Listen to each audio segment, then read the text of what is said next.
All right. Welcome back to the GSMC Wrestling Laureate podcast, brought to you by the GSMC Sports Network. I'm your host, Eric Rodriguez. Every Monday through Friday, 8 p.m. Pacific time, 11 p.m. Eastern time, here to talk about all things professional wrestling.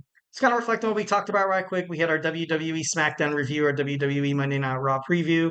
We had both the men's and women's top 10 wrestlers, and now we're going to cap it all off tonight with my TNA Slammiversary analysis. So let's go ahead and dig on into that. So, forgot to apologize. All right, let's go. Let's do this. All right, TNA Slammiversary. All in all, was pretty damn good, to be honest. I feel like this is like their biggest pay per view. I feel like this is kind of. I don't know if they still have Starrcade. To be honest, I probably should have fact checked that. But I feel like this is kind of like their SummerSlam or their WrestleMania, one of their biggest pay per views and stuff like that. Just kind of get into it. We had the broken Matt Hardy defeating JDC with a twist of fate, and after the match, he kind of added it on a little bit, giving him like two or three more, which was honestly what this guy deserves after everything that this guy has done for the system, screwing over title shots and stuff like that. Was kind of cool to see how Moose didn't win because of this Joker or whatever, but gotta love to see Matt Hardy doing his thing, picking up the dub. Um, Something I also kind of want to get into Matt and Jeff Hardy throughout social media, throughout every wrestling news segment, cage side seats, ringside news, inside the ropes, you name it. Matt and Jeff Hardy has hinted at a run at the WWE NXT World Tag Team titles.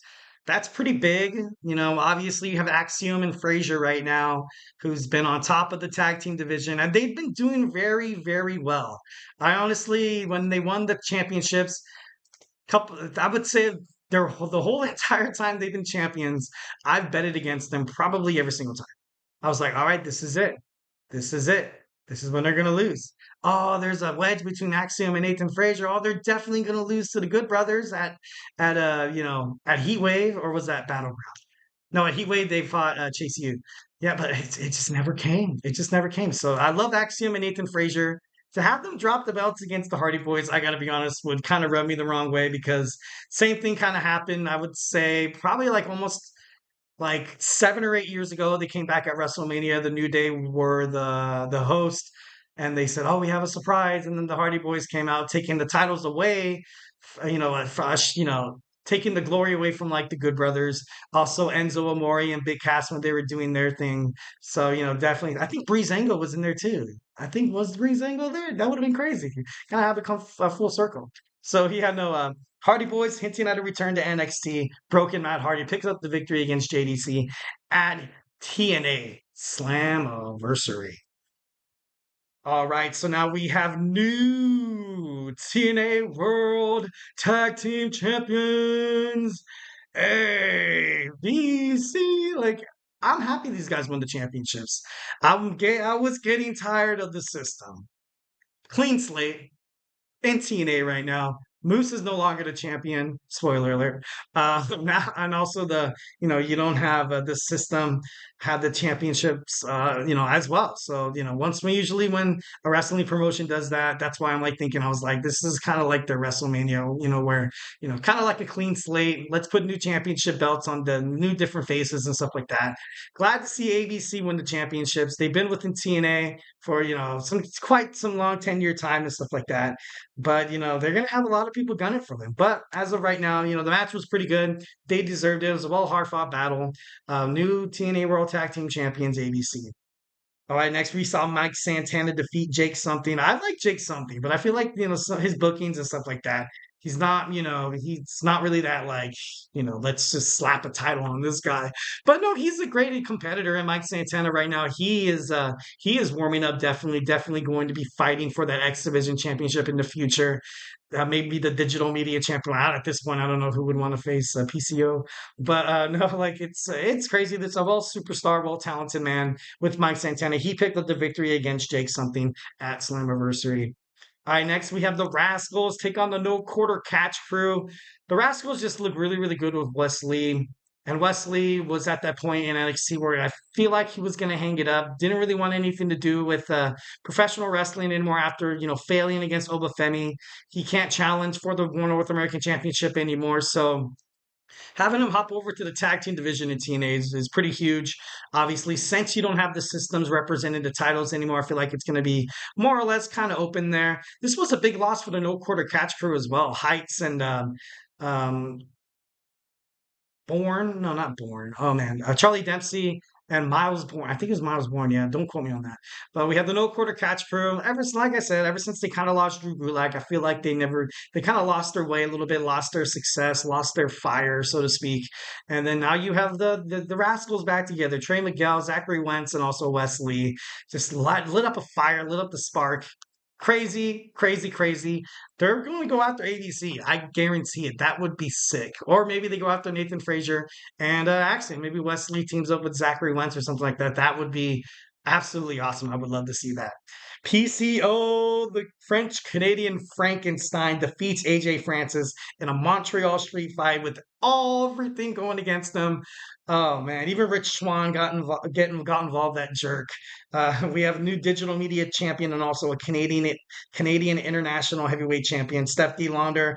At the end of the match, proposes the PCO. You got the girl, you got the championship, but most importantly, you got the glory. Congratulations to PCO. Pretty awesome. 1,010%. When I first started watching TNA, I was like, dude, this guy's like, who would want to cheer for this guy? But now you kind of got a soft spot for the big guy. You got a soft spot for the big fella. Much like Frankenstein, all he wanted to do was be loved. All right, now we have our TNA Knockouts World Championship match. We have Jordynne Grace defending her championship against Ash by Elegance. After a hard-fought battle, I got to be honest, once when Ash by Elegance walked into this, I was like, all right, this is just going to be another beatdown.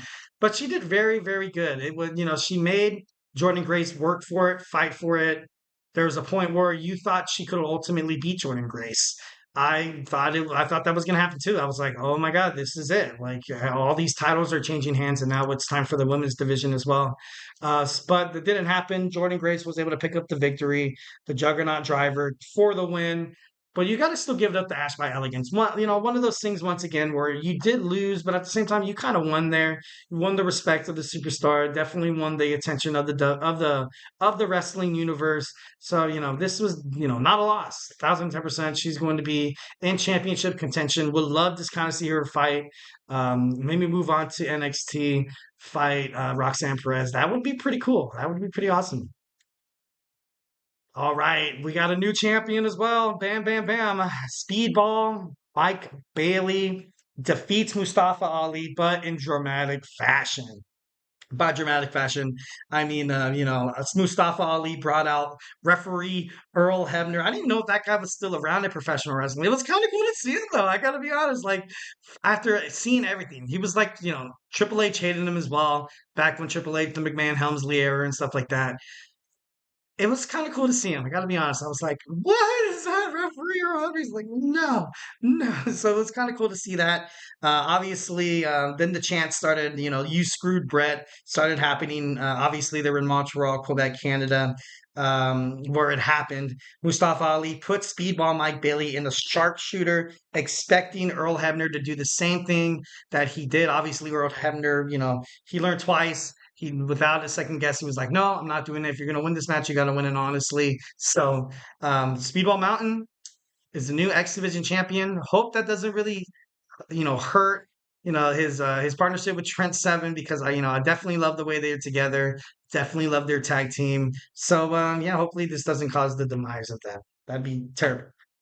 All right, Nic Nemeth, the main event. You saw Josh Alexander, Frankie Kazarian, Steve Macklin, Joe Hendry, and the defending champion Moose, and of course the winner of it all, Nic Nemeth. Kind of crazy. Proud to say it. He's worked his arse off. Definitely deserves it. Joe Hendry eliminated Moose. That was pretty awesome. Then he had that jerk Josh Alexander kind of mess it all up. I was like, dude, he's gonna call out John Cena tonight. What's up? But it never happened. So then you had Nemeth and Kazarian, the zigzag. That was it. The 1, 2, 3. We have a new TNA World Champion, Nic Nemeth. Pretty electric, pretty awesome. Loved it 1,010%. Thought it was a great pay-per-view. All in all, I give it out of 5 stars. You know what? I'm gonna give it a full 5 stars there. I'm gonna be Dave Meltzer here and be like, oh, that was 5 stars. Also, Eric Young defeated Hammerstone. Tasha Steeles defeated Folly Apache, Giselle Shaw, and Zaya Brookside. Kushida defeated Rich Swann, Masha Slamovich, and Alicia Edwards successfully defended their TNA Knockouts World Tag Team Championships against Spitfire. So definitely an electric weekend of wrestling. SmackDown. Then you had, TNA, and then now you have Monday Night Raw that's on right now. I can't wait to watch it. So yeah, guys, that was my show. Hope you guys enjoyed it. Thank you so much for tuning into the GSMC Wrestling Laureate podcast, brought to you by the GSMC Sports Network.